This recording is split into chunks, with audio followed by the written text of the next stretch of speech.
ഓ അതുങ്ങൾക്ക് പിള്ളേരൊന്നും വേണ്ട, നോക്കാൻ മേലാ ഇപ്പോഴത്തെ പിള്ളേർക്ക്. വീട്ടുകാർക്കെങ്കിലും സമാധാനമാവട്ടെ. അച്ഛനമ്മയൊക്കെ കുറേ ആയി ചോദിക്കാൻ തുടങ്ങിയിട്ട്. അവർ പറയുന്നത് അവർക്ക് ആരോഗ്യമുള്ള സമയത്താണെങ്കിൽ ഞങ്ങൾക്ക് നോക്കാം എന്നാണ് പറയുന്നത്. അതുപോലെ ഫിസിക്കൽ അബ്യൂസിനേക്കാൾ ഏറ്റവും പ്രശ്നമുള്ള വേറൊരു കാര്യമുണ്ട്, വെർബൽ അബ്യൂസ് എന്ന് പറഞ്ഞാൽ. ഇന്നത്തെ എത്ര കുട്ടികൾക്ക്, സ്കൂളിൽ പഠിക്കുന്ന അല്ലെങ്കിൽ ടീനേജ് പ്രായത്തിൽ എത്ര കുട്ടികൾക്ക് പറയാൻ പറ്റും ഒരു പ്രശ്നം വന്നാൽ ഓക്കെ ഞാൻ എൻ്റെ വീട്ടിൽ പോയി പറയാം, അമ്മ സോൾവ് ചെയ്ത് തരും, അല്ലെങ്കിൽ അച്ഛൻ ഹെൽപ്പ് ചെയ്യും. അപ്പം നമ്മൾ കുട്ടികളെ വേണമെന്ന് തീരുമാനിക്കും. നമുക്ക് കൃത്യമായി, ചേച്ചി പറഞ്ഞാൽ കൃത്യമായ റീസൺ ഉണ്ടാവണം.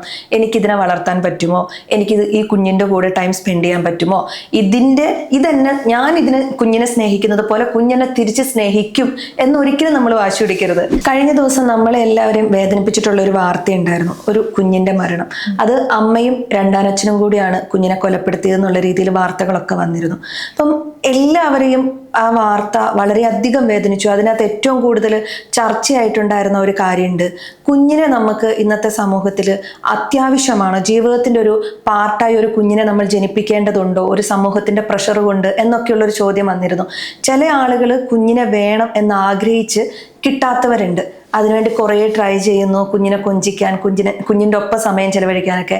പക്ഷെ ഇത്തരം ആളുകൾക്ക് കുഞ്ഞ് ജനിച്ചു കഴിയുമ്പോൾ അവർ കുഞ്ഞിനെ കൊന്നുകളയുന്നു, അല്ലെങ്കിൽ വഴിയിൽ ഉപേക്ഷിക്കുന്നു, ജനലിലൂടെ പുറത്തേക്ക് എറിയുന്നു. ഇതൊരു ഒറ്റപ്പെട്ട സംഭവമാണ്, നമുക്ക് പറയാൻ പറ്റില്ല. ഇങ്ങനത്തെ വാർത്തകൾ നമ്മളെ വളരെയധികം ബാധിക്കുന്ന ഒരു കാര്യമാണ്. അപ്പം നമ്മുടെ ജീവിതത്തിൽ കല്യാണം കഴിച്ചു കഴിഞ്ഞാൽ ഒരു കുഞ്ഞിനെ ജനിപ്പിക്കേണ്ടത് അത്യാവശ്യമായിട്ടുള്ളൊരു കാര്യമാണോ? അങ്ങനെ ചേച്ചിക്ക് തോന്നാറുണ്ടോ? നമ്മുടെ നാട്ടിൽ സോഷ്യൽ പ്രഷർ എന്ന് പറയുന്നത് കുറച്ചധികം ഉണ്ട്. ഇപ്പം പുറത്തെങ്ങനെയാണെന്ന് അറിയില്ല, എന്തായാലും കേരളത്തിൽ നല്ല പോലെ ഉണ്ട്. ഇപ്പം കല്യാണം കഴിഞ്ഞ് 2 വർഷം കഴിയുമ്പോഴേക്കും വിശേഷമൊന്നും ആയില്ലേ, ആലോചിക്കുന്നില്ലേ, കുഞ്ഞിക്കാല് എന്നുള്ള ചോദ്യങ്ങൾ വീട്ടുകാരുടെ അടുത്തുനിന്ന് വരും, നാട്ടുകാരുടെ അടുത്തുനിന്ന് വരും, അയൽക്കാരുടെ അടുത്തുനിന്ന് വരും, ചിലപ്പോൾ കൂട്ടുകാരുടെ അടുത്തുനിന്ന് വരെ വരും. വിശേഷമായില്ലേ എന്നുള്ള ചോദ്യം. എന്നാൽ ഒരു കുട്ടി ഉണ്ട് എന്ന് വിചാരിച്ചോ, ആ കുട്ടിക്കൊരു 2-3 വയസ്സാകുമ്പോഴേക്കും അടുത്ത ചോദ്യം വരും, കുട്ടിക്കൊരു കൂട്ട് വേണ്ടേ, ഒറ്റക്കുട്ടിയായിട്ട് വളർന്ന പ്രശ്നമാണ് എന്നൊക്കെ. അപ്പോൾ അവരോടൊക്കെ നമ്മൾ ബേസിക്കലി ചോദിക്കേണ്ട ചോദ്യം, നമ്മൾ അതിന് റെഡിയല്ല എന്നുണ്ടെങ്കിൽ ഈ കുഞ്ഞിനിട്ട് വെളുപ്പിന് 2 മണിക്ക് കരഞ്ഞാൽ ഈ പറയുന്ന ആൾക്കാർ നോക്കാൻ വരുമോ? അല്ലെങ്കിൽ ഈ കുഞ്ഞ് വീട്ടിൽ എന്തെങ്കിലും സാധനങ്ങൾ തകർക്കണോ, വലിച്ചു വാരിയിടണം. കുഞ്ഞുങ്ങൾ അങ്ങനെയാണല്ലോ, അവർ മനസ്സ് പിടിച്ചിട്ടല്ലല്ലോ ഉണ്ടായി വരുന്നത്. അപ്പം വീട് മുഴുവൻ അലങ്കോലമായിട്ട് കിടക്കുന്നു, ആ അമ്മേനെ ഒന്ന് സഹായിക്കാൻ ആരെങ്കിലും വരുമോ? ഇല്ല. കുഞ്ഞിന് സ്കൂൾ ഫീസ് കെട്ടേണ്ട സമയമായി, ഈ ചോദിക്കുന്ന ആൾക്കാർ ആരെങ്കിലും വന്ന് ഹെൽപ്പ് ചെയ്യാൻ പോകുന്നുണ്ടോ? ഇല്ല. ഇതെല്ലാം ചെയ്യേണ്ടത് പാരൻസാണ്. അപ്പോൾ ഇതിനെല്ലാത്തിനും തയ്യാറാണെങ്കിൽ മാത്രമേ നിങ്ങൾ ഈ ഒരു ഉദ്യമത്തിലേക്ക് കടക്കാൻ പാടുള്ളൂ. ഇപ്പോൾ ഒരുപാട് കപ്പിൾസ് ഉണ്ട് ഈ ഒരു ജനറേഷനിൽ, കുട്ടികൾ വേണ്ട എന്ന് തീരുമാനം എടുക്കുന്നവർ. അതവർ എടുക്കാൻ അവർക്ക് അവരുടേതായ ധാരാളം ലോജിക്കുകൾ ഉണ്ടാവാം. അതിനൊരിക്കലും നമ്മളൊരു ടാബു ആയിട്ട് കാണേണ്ട കാര്യമില്ല. അവരങ്ങനെ തീരുമാനം എടുത്തിട്ടുണ്ടെങ്കിൽ ഓക്കെ, തീരുമാനിച്ചോട്ടെ. നമുക്ക് ചോദിക്കാം, എന്താണ് നിങ്ങൾക്ക് എന്തെങ്കിലും പേടി കൊണ്ടാണോ, അല്ലെങ്കിൽ നിങ്ങൾക്ക് എന്തെങ്കിലും ഇൻസെക്യൂരിറ്റീസ്, പ്രോബ്ലംസ് എന്തെങ്കിലും ഉള്ളതുകൊണ്ടാണോ? അപ്പോൾ അവർക്കൊരു സപ്പോർട്ട് വേണമെങ്കിൽ നമുക്ക് കൊടുക്കാം. എന്നല്ലാതെ ഒരു കപ്പിള് കുട്ടികളെ വേണ്ട എന്ന് തീരുമാനിച്ചാൽ ഓ അതുങ്ങൾക്ക് പിള്ളേരൊന്നും വേണ്ട, നോക്കാൻ മേലാ ഇപ്പോഴത്തെ പിള്ളേർക്ക്, ആ ഒരു ടാഗ് ലൈനിൽ അവരെ അങ്ങോട്ട് സെൽഫിഷാണ്, അവർക്ക് ഇങ്ങനെ നടന്നാൽ മതി. ഇപ്പോഴും ആ ചിന്താഗതിയിൽ നിന്ന് നമ്മൾ മുന്നോട്ട് വന്നിട്ടില്ല. ഇപ്പോൾ ഒരു കുട്ടിയെ വേണ്ടാന്ന് തീരുമാനിക്കണമെങ്കിൽ അതിനവർക്ക് എന്തെല്ലാം കാരണങ്ങളുണ്ടായിരിക്കാം. ഒരുപക്ഷെ അവർക്ക് ഉണ്ടായിരിക്കുന്ന ചൈൽഡ്ഹുഡ് ട്രോമകൾ ഉണ്ടാവാം. അവർ വളർന്നു വന്നിരിക്കുന്നത് ഒട്ടും കംഫർട്ടബിൾ അല്ലാത്ത, ഒട്ടും സേഫ് അല്ലാത്തൊരു സ്പേസിൽ നിന്നായിരിക്കാം. അപ്പോൾ വളർന്നു വരുമ്പോൾ എൻ്റെ കുഞ്ഞിന് അതേപോലെ എങ്ങാനും ഞാൻ കൊടുക്കേണ്ടി വന്നാലോ എന്ന് ആലോചിക്കുന്നവരുണ്ടാവാം. ഇനി അതെല്ലാം കുറച്ചുകൂടി ബ്രോഡർ സെൻസിൽ നോക്കുകയാണെങ്കിൽ ഈ കുട്ടിയെ ഉണ്ടാക്കുക എന്ന് പറയുന്നത് ഒരു 90% ആൾക്കാർക്കും ഒരു സെൽഫിഷ് പ്രോസസ്സാണ്. പലരോടും ചോദിച്ചറിയാം, എന്തിനാ ഇപ്പം ഇങ്ങനൊരു കുട്ടി ഉണ്ടാവാൻ പോവുകയാണ്, അല്ലെങ്കിൽ ഞങ്ങൾ ഫാമിലി പ്ലാനിങ്ങിലാണ്, ഓക്കെ നിങ്ങൾക്ക് എന്താണ് ഒരു കുട്ടി വേണമെന്ന് തോന്നാനുള്ള കാരണം എന്താണ്? ഇത് ആരും ചോദിച്ചിട്ടുണ്ടാവില്ല. കല്യാണം കഴിഞ്ഞ ഒരു കപ്പിളിനോടും ആരും ചോദിച്ചിട്ടുണ്ടല്ലോ, ഓക്കെ നിങ്ങൾക്ക് എന്താ ഒരു കുട്ടീനെ വേണമെന്ന് തോന്നിയേ എന്ന് ചോദിക്കില്ല. നിങ്ങൾക്ക് എന്താ വേണ്ടാന്ന് തോന്നുന്നാലും നിങ്ങൾ എന്താ ഡിലേ ആക്കുന്നതെന്ന് ചോദിക്കും. എന്തുകൊണ്ടാണ് നിങ്ങൾക്ക് വേണമെന്ന് തോന്നിയോ, എന്താ കാര്യം എന്ന് ചോദിച്ചു നോക്കിയോ? പലപ്പോഴും പലരും പറയുന്നതോ വീട്ടുകാർക്കെങ്കിലും സമാധാനമാവട്ടെ, അച്ഛനമ്മയൊക്കെ കുറേ ആയി ചോദിക്കാൻ തുടങ്ങിയിട്ട്. അവർ പറയുന്നത് അവർക്ക് ആരോഗ്യമുള്ള സമയത്താണെങ്കിൽ ഞങ്ങൾക്ക് നോക്കാം എന്നാണ് പറയുന്നത്. അതല്ലെങ്കിൽ പറയാൻ പോകുന്നത്, ചിലരുണ്ട് കേട്ടോ, ഭാര്യയും ഭർത്താവും തമ്മിൽ ചെറിയ ചെറിയ പ്രശ്നങ്ങളൊക്കെ ഉണ്ടെങ്കിൽ കൊച്ചുണ്ടായ ഈ പ്രശ്നമൊക്കെ അങ്ങ് തീരുവന്നേ എന്ന്. കൊച്ചെന്നെ ബാൻഡേഡ് ആണോ ഇതിലവർ പ്രശ്നങ്ങൾ അങ്ങ് ഒട്ടിച്ചു വിടാനായിട്ട്? ഒന്ന് ആലോചിച്ച് നോക്കി, അത്ര ഓക്കെ അല്ലാത്ത, അത്ര ബാലൻസിൽ പോവാത്ത ഒരു അച്ഛൻ്റെ അമ്മയുടെ ഇടയിലേക്ക് ഒരു കൊച്ചും കൂടെ വന്നു കഴിഞ്ഞാൽ ആ കൊച്ച് ഫേസ് ചെയ്യാൻ പോകുന്ന ട്രോമ എന്തൊക്കെയായിരിക്കും? വേറെ ചിലരുണ്ട്, ഇപ്പോൾ എല്ലാവരും ഒക്കെ ഉണ്ട് എൻ്റെ കൂടെ, പക്ഷെ വയസ്സാവുമ്പോൾ എന്നെ നോക്കാൻ ആരാ? അപ്പോൾ എനിക്കൊരു കൊച്ചുണ്ടെങ്കിൽ അത് വലുതായിട്ട് എന്നെ നോക്കുമല്ലോ. സീരിയസ്ലി, നിങ്ങളെ വയസ്സാകുമ്പോൾ നിങ്ങളെ നോക്കാനാണ് നിങ്ങൾ കൊച്ചിനെ ഉണ്ടാക്കുന്നത്? എന്തൊരു സെൽഫിഷ് തോട്ടാണത്. നമ്മുടെ പാരൻസിനോട്, നമ്മൾ ഇപ്പോഴത്തെ ജനറേഷനിലെ കുട്ടികൾ വേണ്ട എന്ന് പറഞ്ഞാൽ അവർ ആദ്യം ചോദിക്കുന്ന ചോദ്യം ഇതാണ്, പ്രായമായാൽ നിങ്ങളെ ആര് നോക്കും എന്നുള്ളത്. പക്ഷെ ഇന്നത്തെ വീടുകളിൽ കേരളത്തിൻ്റെ അവസ്ഥ വെച്ച് നോക്കുകയാണെങ്കിൽ എല്ലായിടത്തും അച്ഛനമ്മമാരും മാത്രമായി മാറുന്ന ഒരു സിറ്റുവേഷൻ ഉണ്ട്. കുട്ടികളെല്ലാവരും പുറത്തു പോകുന്നു, അവിടെ സെറ്റിലാവുന്നു, അവിടെ ലക്ഷങ്ങൾ മുടക്കി പഠിച്ച് അവിടുത്തെ ഒരു ജീവിത സാഹചര്യത്തിൽ വളർന്ന ഒരാളോട് ഇങ്ങോട്ട് വന്ന് ഇവിടെ സെറ്റിലാവുക എന്ന് പറഞ്ഞാൽ ഇപ്പോഴത്തെ കണ്ടീഷനിൽ എന്താണല്ലോ അവർ ആ തീരുമാനം എടുക്കില്ല. കാരണം അവർക്ക് അത്രയും എന്താ പറയുക, ജീവിക്കാനുള്ള സാഹചര്യം അവിടെ നല്ലതാണ്, മികച്ചതാണ്. അത്രയും സൗകര്യങ്ങൾ വിട്ടിട്ട് ഇങ്ങോട്ട് വന്ന് ജീവിക്കുക, പാരൻസിന് കൂട്ടാവുക, അല്ലെങ്കിൽ പിന്നെ ഇവിടുന്ന് പാരൻസിനെ അങ്ങോട്ട് കൊണ്ടുപോകും. അവർക്ക് ഫാമിലി, കുട്ടികളായി കഴിഞ്ഞാൽ അതിന് നോക്കാൻ വേണ്ടിയിട്ട്. അപ്പം എപ്പോഴും പറയും, ഞങ്ങൾക്ക് നല്ല സമയം, ഞങ്ങളുടെ നല്ല പ്രായത്തിൽ നിങ്ങൾ കുട്ടികളെ ജനിപ്പിച്ചാൽ ഞങ്ങൾ നിങ്ങളെ നോക്കാൻ സപ്പോർട്ട് ചെയ്യാമെന്ന്. പക്ഷേ ഈ സമയത്ത് ഒരു അമ്മയോ അച്ഛനോ ഒക്കെ എടുക്കുന്ന കുട്ടികളെ സുരക്ഷിതമായ കരങ്ങളിൽ ഏൽപ്പിച്ചിട്ടാണ് പോകുന്നതെങ്കിലും അവരിപ്പം ജോലിക്ക് പോകുന്നവരാണെങ്കിൽ എടുക്കുന്ന ഒരു പ്രഷറുണ്ട്. ഇപ്പം അമ്മമാരൊക്കെ ഫീഡ് ചെയ്യുന്നവരാണെങ്കിൽ ബ്രസ്റ്റ് മിൽക്കൊക്കെ അവർക്ക് ഭയങ്കര ബ്രസ്റ്റിൽ പെയിൻ ആയിരിക്കും, അങ്ങനത്തെ കാര്യങ്ങളൊക്കെ ഉണ്ട്. ഇതൊന്നും ഒരു കുട്ടീനെ ജനിപ്പിക്കാതിരിക്കാനുള്ള കാരണമായിട്ടല്ല പറയണേ. പക്ഷെ നമ്മൾക്ക് ഈ വർക്ക് പ്രഷർ ഉണ്ട്. ഇപ്പം ഈ ജോലിൻ്റെ ഒരു സാഹചര്യത്തിൽ ഭയങ്കര കോമ്പറ്റീഷനാണ് എല്ലാ ഫീൽഡിലും. അപ്പം ഒന്ന് ബ്രേക്ക് എടുത്തിട്ട് തിരിച്ചു കയറാനുള്ള സാഹചര്യം കുറവാണ്. കല്യാണം കഴിഞ്ഞു എന്ന് പറഞ്ഞാൽ തന്നെ ജോലി കിട്ടാനുള്ള സാഹചര്യം നമ്മൾ എത്ര മാറി എന്ന് പറഞ്ഞാലും കിട്ടില്ല. നമ്മൾ കേട്ടിട്ടുണ്ട്, കല്യാണം കഴിഞ്ഞതാണെങ്കിൽ അവരിനി വേറെ കുറെ ലീവ് എടുക്കും, അല്ലെ അവർക്ക് കുട്ടികളുണ്ടെങ്കിൽ അവർ വേറെ ലീവ് എടുക്കും. അത് സ്ത്രീകൾക്കാണ് കൂടുതൽ ആ പ്രശ്നമുള്ളത്. അപ്പം നമ്മൾക്ക് ജോലി വേണം, നല്ല കരിയർ വേണം, അതാണ് നമ്മൾ കുറച്ചും കൂടെ നല്ലൊരു ലൈഫാണ് നമ്മൾ എക്സ്പെക്ട് ചെയ്യുന്നതെങ്കിൽ ഈ പാരൻസിൻ്റെയോ പിയർ ഗ്രൂപ്പ് പ്രഷറോ ഒന്നും എടുക്കാതെ നമ്മൾ നമ്മുടെ ഡിസിഷൻ എന്താണോ അതിൽ ഉറച്ചു നിൽക്കുക. അല്ലാതെ നമ്മളിപ്പോൾ പറയാണ്, കൂട്ടുകാർ ചോദിക്കുന്നു, അല്ലെ കൂട്ടുകാർക്ക് കുട്ടികളായി, ഇപ്പം അങ്ങനെ ഉണ്ടല്ലോ, കൂട്ടുകാർ കല്യാണം കഴിച്ച് ഞാൻ കല്യാണം കഴിക്കാം, കൂട്ടുകാർക്ക് കുട്ടികളായി ഞാനൊരു കുട്ടീനെ നോക്കി തുടങ്ങാം, അല്ലെങ്കിൽ ഞാൻ പ്ലാൻ ചെയ്ത് തുടങ്ങാം. പക്ഷെ അവരുടെ ഒരു സപ്പോർട്ടിങ് സിസ്റ്റമോ അല്ലെങ്കിൽ അവരുടെ ഒരു ജീവിത സാഹചര്യമോ സാമ്പത്തിക സ്ഥിതിയോ ഒന്നും അല്ല എങ്കിൽ, അതുപോലെ മെൻ്റൽ ഹെൽത്ത് അത് ഭയങ്കര ഇമ്പോർട്ടൻ്റാണ്. അഗ്രസീവ് ആയിട്ടുള്ള പാരൻസ് ആണ്, അല്ലെങ്കിൽ നമുക്ക് ഭയങ്കര അഗ്രസീവ് നേച്ചർ ആണെങ്കിൽ, നമുക്ക് ദേഷ്യം വരുമ്പോൾ നമ്മൾ കുട്ടീനെ തല്ലുന്ന ഒരു സ്വഭാവമാണെങ്കിൽ അത് ആ കുട്ടിക്ക് ഉണ്ടാക്കുന്ന പ്രശ്നം വളരെ വലുതാണ്. ആ കുട്ടി അത് ജീവിത അവസാനം വരെ പേറും. അത് ഉള്ളിൽ കൊണ്ടു നടന്ന് ഇതൊന്നും അറിയാത്ത വേറൊരു വ്യക്തിയിലായിരിക്കും അവർ വെൻ്റ് ഔട്ട് ചെയ്യുന്നുണ്ടാവുക. അതൊരു ഭയങ്കര മോശമായിട്ടൊരു സാഹചര്യമാണ്. നമ്മളിത് പറഞ്ഞാൽ ഇതൊന്നും ഇപ്പോഴത്തെ കാലത്ത് വന്നതാണോ, ഞങ്ങൾ ഇങ്ങനെയൊക്കെ ആയിരുന്നില്ലേ എന്നാണ് നമ്മളുടെ പാരൻസിൻ്റെ ജനറേഷൻ നമ്മളോട് ചോദിക്കുക. അതുപോലെ ഫിസിക്കൽ അബ്യൂസിനേക്കാൾ ഏറ്റവും പ്രശ്നമുള്ള വേറൊരു കാര്യമുണ്ട്, വെർബൽ അബ്യൂസ് എന്ന് പറഞ്ഞാൽ. അത് നമ്മുടെ ചുറ്റുമുള്ള എത്രയോ കുട്ടികൾ പറഞ്ഞു കേട്ടിട്ടുണ്ട്, അച്ഛനമ്മമാർ അവരെ അഭിസംബോധന ചെയ്യാൻ പാടില്ലാത്ത പദങ്ങൾ ഉപയോഗിച്ച് അഭിസംബോധന ചെയ്യുക മക്കളെ. എന്നിട്ട് ചോദിക്കുകയാണ്, നമ്മളോട് ആ കൂട്ടുകാർ വന്ന് ചോദിക്കും, ഞാൻ എന്തിനാണ് ജനിച്ചത്, എന്നെ എന്തിനാണ് അവർ ജനിപ്പിച്ചത്? എന്നുവെച്ചാൽ അവർ താണ്ടി വന്ന കഥകൾ ഇരുന്ന് കേൾക്കുകയാണ് നമ്മൾ. എന്തുകൊണ്ടോ നമ്മളൊക്കെ ഒരു ബെറ്റർ ഫാമിലിയിൽ ജനിച്ചു, പക്ഷെ നമ്മുടെ ചുറ്റുമുള്ള ഇത്തരം സാഹചര്യങ്ങളിൽ കടന്നു വരുന്നവരോട് കുടുംബത്തെക്കുറിച്ചോ കുട്ടികളെക്കുറിച്ചോ, നിങ്ങൾ കുട്ടികളെ ജനിപ്പിക്കണമെന്നോ അവർക്ക് നല്ലൊരു എൻവയോൺമെന്റ് ഒരുക്കി കൊടുക്കണമെന്നോ പറഞ്ഞാൽ അവർക്ക് പറ്റില്ല. കാരണം അവരത്തരം സാഹചര്യങ്ങളിലൊന്നും വളർന്നിട്ടുണ്ടാവില്ല. അപ്പോൾ അത്തരം ട്രോമയിലൂടെ ഒക്കെ കടന്നു പോകുന്ന ആളുകളോട് നമ്മൾ ഹീലിംഗ് പ്രോസസ്സിനെ കുറിച്ചും എത്രയൊക്കെ പറഞ്ഞാലും അവരുടെ ഉള്ളിൽ ഒരു പെയിൻ കിടപ്പുണ്ട്, എന്നെ അവരതുപോലെ നോക്കിയില്ലല്ലോ എന്ന് പറയുന്നത്. അത് നമ്മൾ നെക്സ്റ്റ് ജനറേഷനിലേക്ക് അതേ ട്രോമയാണ് കൈമാറുന്നെങ്കിൽ, നമ്മൾ ഇൻസ്റ്റാഗ്രാമിലൊക്കെ കണ്ടിട്ടുണ്ട്, അമ്മ വെർബൽ അബ്യൂസ് നടത്തുന്നു, നെക്സ്റ്റ് ഡേയിലേക്ക് വെർബൽ അബ്യൂസ് നടത്തുന്നു, ഒരു സർക്കിള്. അതിനുള്ളിൽ ഒരാൾ മാത്രം ഷീൽഡായി നിന്നിട്ട് ബാക്കിൽ നിന്ന് അടി മേടിക്കുമ്പം അമ്മ ഒരു കൊച്ചിന് പൂവ് എടുക്കുന്ന ഒരു ഇമേജ് ഉണ്ടായിരുന്നു. അപ്പം അതായത് ഒരാൾ മാത്രം സിസ്റ്റത്തെ ചേഞ്ച് ചെയ്യാണ്. ഞാൻ അനുഭവിച്ചത് എനിക്ക് കിട്ടിയത് നെക്സ്റ്റ് ജനറേഷനിലേക്ക് പോകണ്ടെന്ന് പറഞ്ഞിട്ട്. അപ്പം നമ്മൾ കുട്ടികളെ വേണമെന്ന് തീരുമാനിക്കും. നമുക്ക് കൃത്യമായി, ചേച്ചി പറഞ്ഞാൽ കൃത്യമായ റീസൺ ഉണ്ടാവണം. എനിക്കിതിനെ വളർത്താൻ പറ്റുമോ, എനിക്കിത് ഈ കുഞ്ഞിൻ്റെ കൂടെ ടൈം സ്പെൻഡ് ചെയ്യാൻ പറ്റുമോ, ഞാൻ കുഞ്ഞിനെ സ്നേഹിക്കുന്നത് പോലെ കുഞ്ഞിനെ തിരിച്ച് സ്നേഹിക്കും എന്നൊരിക്കലും നമ്മൾ വാശി പിടിക്കരുത്. നമുക്ക് എപ്പോഴും അറിയാവുന്ന കാര്യമാണ്, നമുക്കെപ്പോഴും താഴത്തെ ജനറേഷനോട് ഇഷ്ടം കൂടുതലായിരിക്കും. നമ്മൾ നമ്മുടെ കുഞ്ഞിന് കൊടുക്കുന്ന 100% കുഞ്ഞ് 100%മായി തിരിച്ചു തരണമെന്നില്ല. അവർ വളരും, അവരുടെ ഇഷ്ടങ്ങൾ മാറും, അവരുടെ പ്രയോറിറ്റീസ് മാറും ഒക്കെ ഉണ്ട്. നമ്മൾ എപ്പോഴും കാണുന്നതാണ്, നമുക്ക് മാതാപിതാക്കളോട് കുട്ടികൾ തിരിച്ച് സ്നേഹിക്കുന്നില്ല, അവർ വാശി കാണിക്കുന്നു, അവരുടെ പിയർ ഗ്രൂപ്പ് ഇൻഫ്ലുവൻസ് ഒക്കെ ഉണ്ട്. അപ്പം നമ്മൾക്ക് കുട്ടികൾ നമ്മളെ അതുപോലെ സ്നേഹിക്കുമെന്ന് കരുതി കുട്ടീനെ ജനിപ്പിക്കരുത്. നമ്മളിലൂടെ ഒരു നല്ല ഹ്യൂമൻ, നമുക്ക് നല്ലൊരു എൻവയോൺമെന്റ് ഒരുക്കി കൊടുക്കാൻ പറ്റും. അങ്ങനെയൊക്കെ ഒരു കണ്ടീഷൻ ഉണ്ടെങ്കിൽ ഒരു കുഞ്ഞിനെ കുറിച്ച് ചിന്തിക്കുന്നതിൽ തെറ്റില്ല. പക്ഷെ ഇതൊന്നും ഇല്ലാതെ ഒരു സോഷ്യൽ പ്രഷറിന്റെ പുറത്ത് നമ്മളൊരു കുട്ടീനെ കുറിച്ച് ആലോചിക്കാൻ പാടില്ല എന്ന് എനിക്ക് തോന്നാറുണ്ട്. നമ്മളെ എത്രയൊക്കെ പറഞ്ഞാലും അതൊരിക്കലും നമ്മൾ കുട്ടികൾ വേണ്ട എന്നൊരു തീരുമാനത്തെക്കുറിച്ചല്ല നമ്മൾ പറയുന്നത്.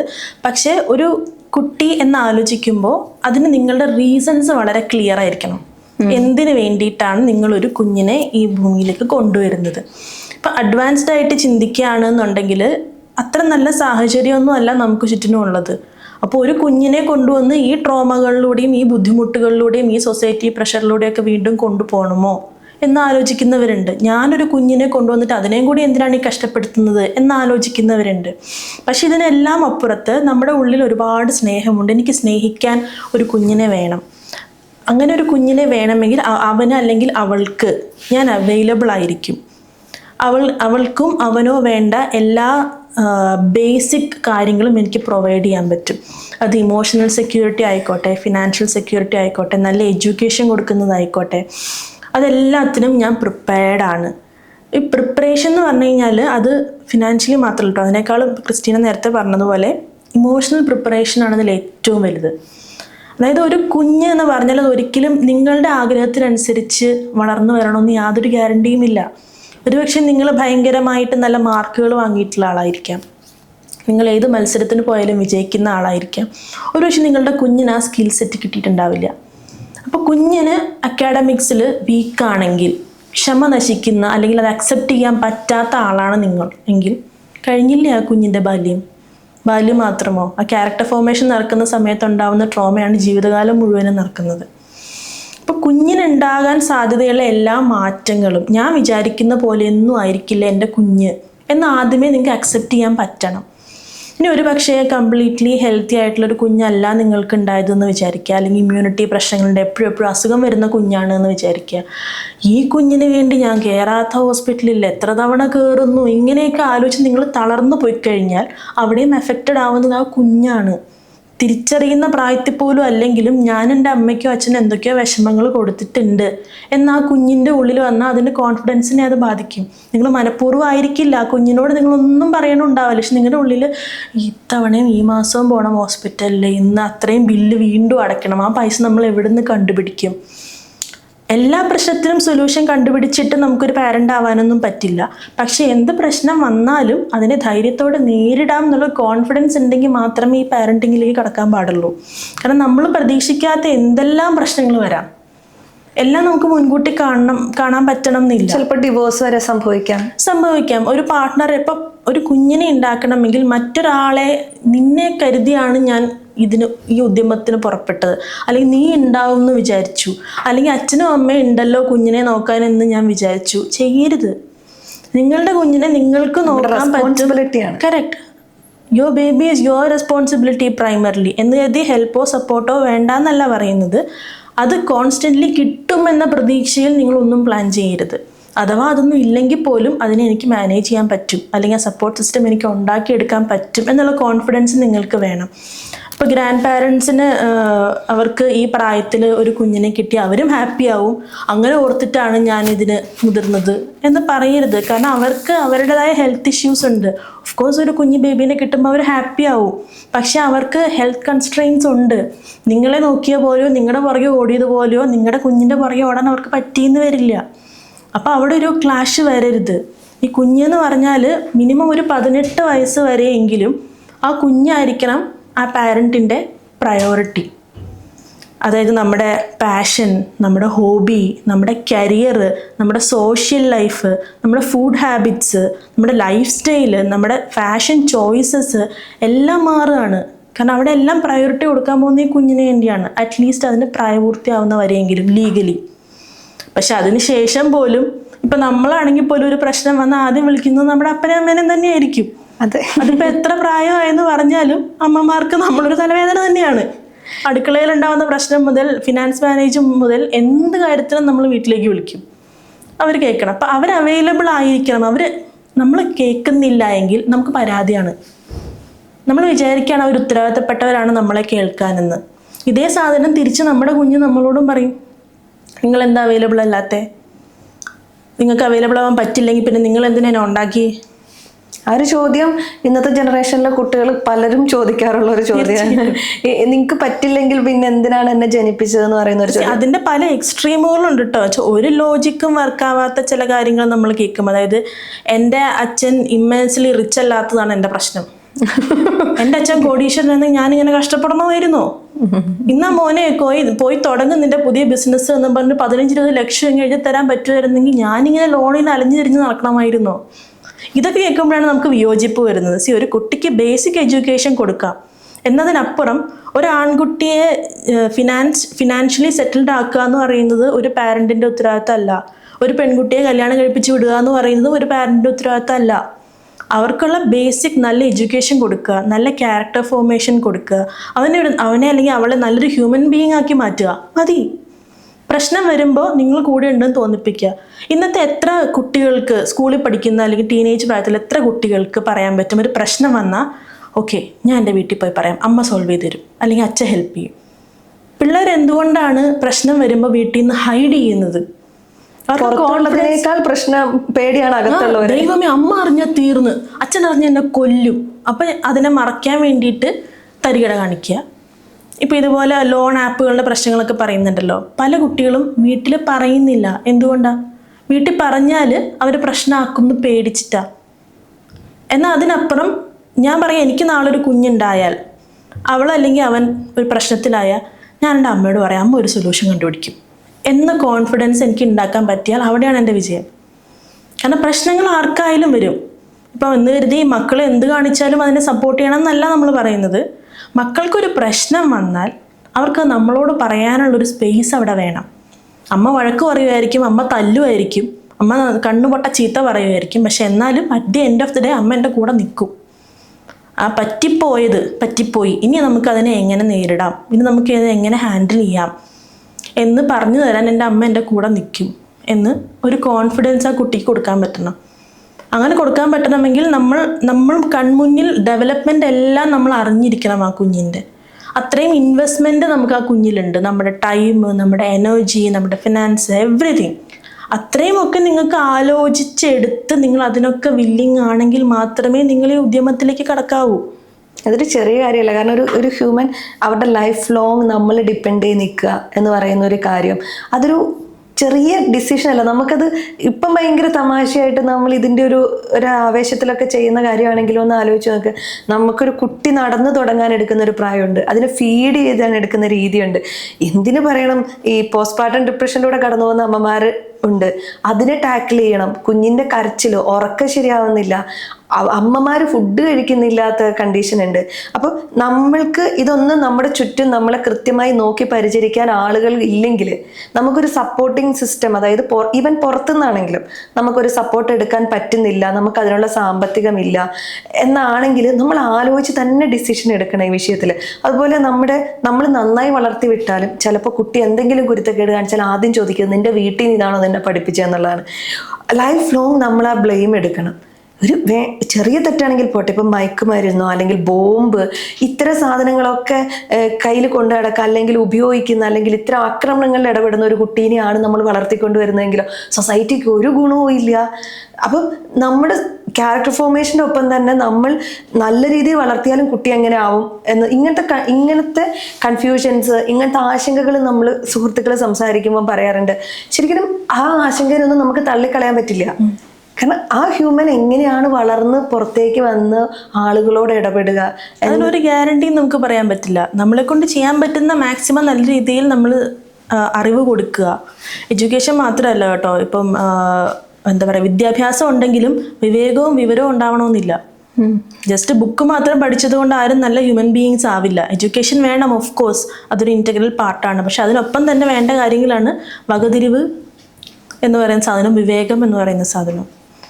ഇപ്പൊ കുട്ടികൾ ജനിച്ചു കഴിഞ്ഞാൽ അതിന് നമ്മുടെ റെസ്പോൺസിബിലിറ്റി തീരുന്നില്ല. അപ്പം അതുപോലെ തന്നെ നമ്മൾ പറയുന്ന ഒരു കാര്യം, കുട്ടികൾ വേണമെന്നുള്ളത് തുടക്കത്തിൽ നമ്മൾ പറഞ്ഞ പോലെ തന്നെ നമുക്ക് കൃത്യമായ റീസൺ ഉണ്ടാവണം. ഈ കുഞ്ഞിനെ എനിക്ക് ആവശ്യമുണ്ടോ, ഒരു കുഞ്ഞിനെ ഞാൻ ജനിപ്പിക്കേണ്ടതുണ്ടോ എന്നൊക്കെ. ചിലപ്പം ചിലരൊക്കെ പറയാറുണ്ട് ആക്സിഡൻ്റലി പ്രഗ്നൻ്റ് ആയി പോവുക, അല്ലെങ്കിൽ ഞാൻ പ്രഗ്നൻ്റ് ആണെന്ന് അറിഞ്ഞില്ല. നമ്മൾ കഴിഞ്ഞ ദിവസം ഒരു വാർത്ത ഉണ്ട്, 18 വയസ്സുള്ള പെൺകുട്ടി ഹോസ്പിറ്റലിൽ ബാത്റൂമിനുള്ളിൽ പ്രസവിച്ചിട്ട് ജനലിലൂടെ കുഞ്ഞിനെ എറിഞ്ഞു എന്നൊക്കെ. ആ പെയിനും അത് ഇമ്പൾസീവായിട്ട് എടുത്ത ഡിസിഷനും അതിന് കൃത്യമായ ആളുകൾക്ക് കണ്ടെത്താൻ പറ്റിയെന്നൊക്കെ ഉള്ളതാണ് ആ കുഞ്ഞിന്. അതുകൊണ്ട് കുഞ്ഞിന് ജീവൻ തിരിച്ചു കിട്ടി എന്ന് പറയുന്ന ഒരു കാര്യമാണ്.